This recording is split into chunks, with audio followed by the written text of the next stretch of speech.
Welcome to NTD China News. I'm Karen Chang. Making headlines this Tuesday, January 29th. Chinese officials told to declare assets but not the public. This whistleblower says he has evidence of more sex scandals. And a hardline official named Tibet's new governor. Corruption continues to be a problem among officials in China, but tackling the issue has been easier said than done. Now, Guangdong province is implementing a trial program aimed at financial transparency among officials, but the new program is falling short of expectations.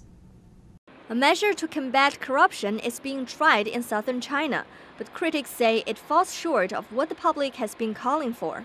State-run media reported the new measures on Tuesday.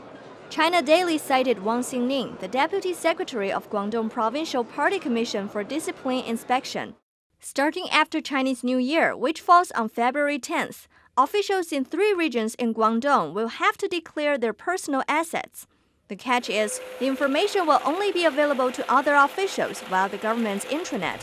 In other words, the public is no closer to seeing just exactly how much communist officials make or own. Even if the assets are declared, the authenticity still needs to be verified by independent media and judiciary. But the Communist Party has showed an unwillingness to do it and uses a trick of internal asset declaration. This is nothing but self-deception. The assets that will need to be declared internally include officials' salaries, bonuses, real estate holdings, and investment. The rules only cover the officials themselves. This would fail to expose cases where an official uses aliases or register property under their family members. Many officials have multiple identities. Their properties actually aren't under their own names, so there's no way to verify and confirm as a watchdog. There's no substantive meaning for such internal asset declarations. Calls to fight corruption have been high for both top Chinese leaders and ordinary citizens. Fed up with the perceived lack of action from communist officials, netizens have put their own investigative skills to use, with what's known as a human flash search.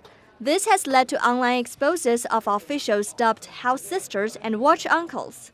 These are individuals found to have assets or possessions way above their pay grades. While some, like senior Guangdong official Fan Songqing, have welcomed the asset disclosure rules, others have complained that they amount to a violation of their personal privacy. But even under the current rules, Guangdong officials will be assured that what they do declare will only be seen by other officials. No time frame has been announced as to when the public will be able to access to the information. Sex tapes aren't just for Hollywood wannabe celebrities anymore. They've become a tool to use against Chinese Communist Party officials. A whistleblower who first exposed a honey trap in southwestern China last November says he has more evidence against other officials, but police are trying to get their hands on the tapes first.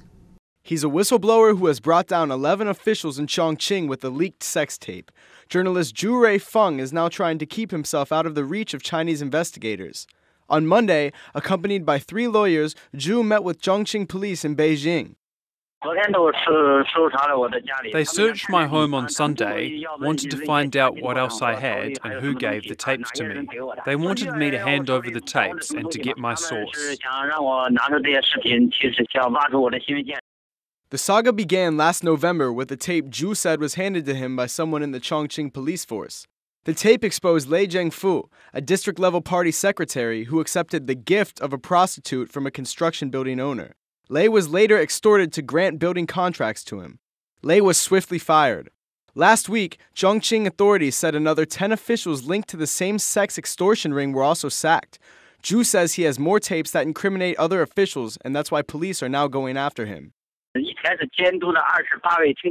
I was monitoring 28 officials, now it's expanded to 38. The police asked what other information I had and who gave them to me. They want the original copies so they can find who in the Chongqing police force is leaking this information. Zhu has refused to turn in the tapes, saying he needs to protect his sources. As a citizen, Zhu has obtained some evidence against law-breaking officials. It's up to him to decide who to publish the information with. Chongqing police should go through proper procedures rather than going across the country to question or threaten Zhu in Beijing. The sex extortion happened around 2008 when disgraced Chinese official Bo Xilai was the party chief of Chongqing. Bo's police chief, Wang Lijun, reportedly helped to cover up the investigation at the time. Wang Lijun is now behind bars, and Bo Xilai is facing trial for possible corruption and abuse of power allegations.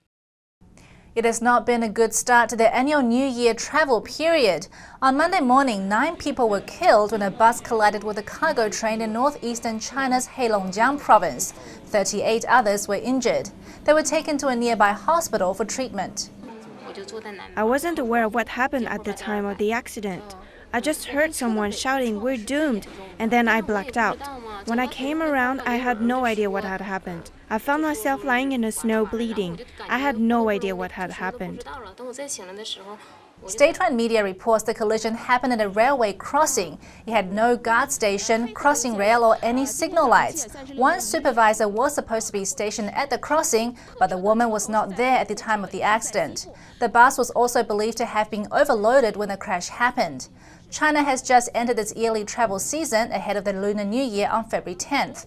Road safety is a major concern in China, where traffic regulations are often ignored. The Chinese regime has appointed a new governor for Tibet today. Losang Gyaltsen is the former mayor of the Tibetan capital Lhasa. According to his official biography, the Communist Party official once taught Marxist theory. The new governor, who is also known by the name Losang Jamkan in English, will report to Tibet's top official, Communist Party chief Chen Quanguo. This position is normally held by a Han Chinese rather than an ethnic Tibetan. Losang Gyaltsen is seen as a hardline official. His appointment signals the Chinese regime will continue its heavy-handed approach over the Tibetan region. Self-immolations and protests against the communist occupation and its effects on Tibet have increased in record numbers in recent years. Since 2009, almost 100 Tibetans have chosen to light themselves on fire to protest the political reality in Tibet. Gyaltsen told reporters, however, quote, "We should cherish the harmonious and stable situation in our region." And coming up after the break, how accounting fraud in China affected this US company. Will China finally allow video game consoles? And a giant sinkhole engulfs 2 buildings in southern China.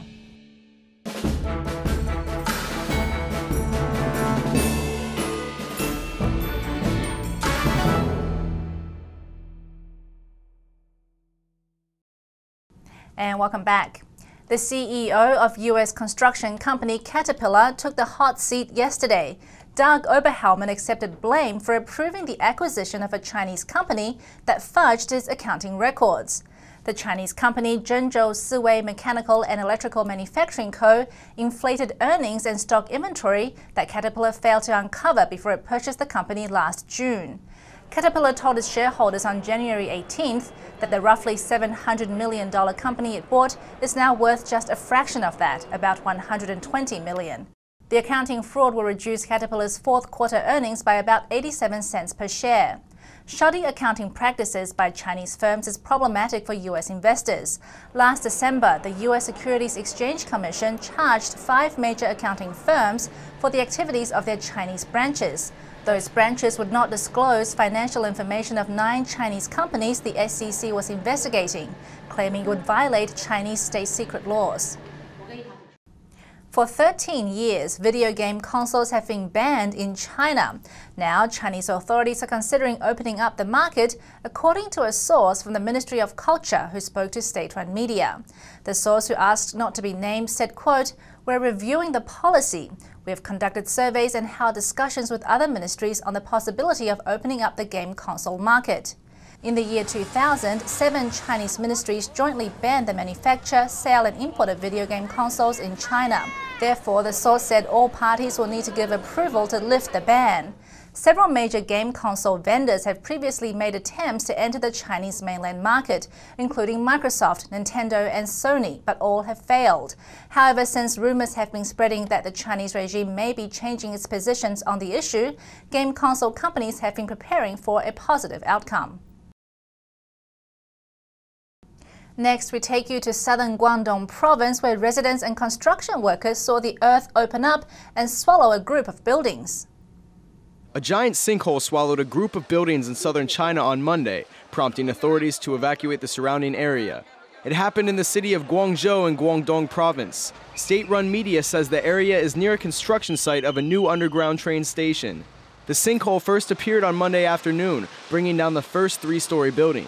It was quite a spectacle for those nearby. Hours later, as they watched the rubble settle, the building next to it came crumbling down, falling into a hole more than 30 feet deep.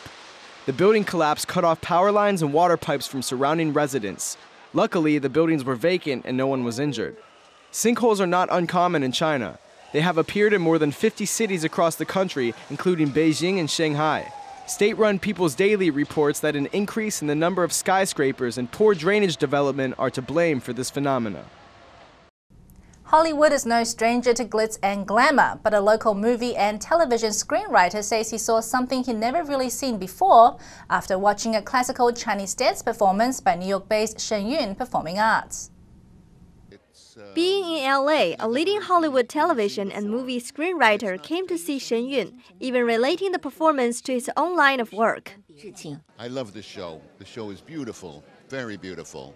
I love that it's essentially storytelling, which is what I do and what I teach. And it just tells me that as much as is shared, as is separate among all peoples, it's also shared. And that's beautiful. Shen Yun contains a variety of different elements, and Mr. Walter especially noted the costumes. It's a beautiful ensemble, many different kinds of craft and art, and yet it all works together as a single unified enterprise. Costuming, the wardrobe is so exquisite. It's something I've never really seen before. And it's not just something to wear that looks beautiful, though it does look beautiful, but it's also a part of the dance, almost as if the wardrobe itself were dancing. Performing arts has always been something universal, and Mr. Walter found that in Shen Yun. Very, very much deeply religious, very, very touching, trying to figure out the way the world is, the way it works, the way it doesn't work, through forces that are bigger than we are, that we can't really understand. Very exciting and again very universal, not just Chinese but worldwide. It seems all at once very different from me and very like me, all at the same time. And I think that's what art does very well. It seems to be about somebody else, but it's really about you. As the last curtain closes for the 2013 Shen Yun production in the LA area, Shen Yun has to say farewell to the City of Angels as it looks to the road ahead. And that's all for this broadcast of NTD China News. For more on China-related topics, visit our website at ntd.tv or subscribe to our YouTube channel, NTD on China. Coming up next is China Focus, and I speak with China analysts Zhifei Chen and Jason Ma about a booming business in China. Stay tuned.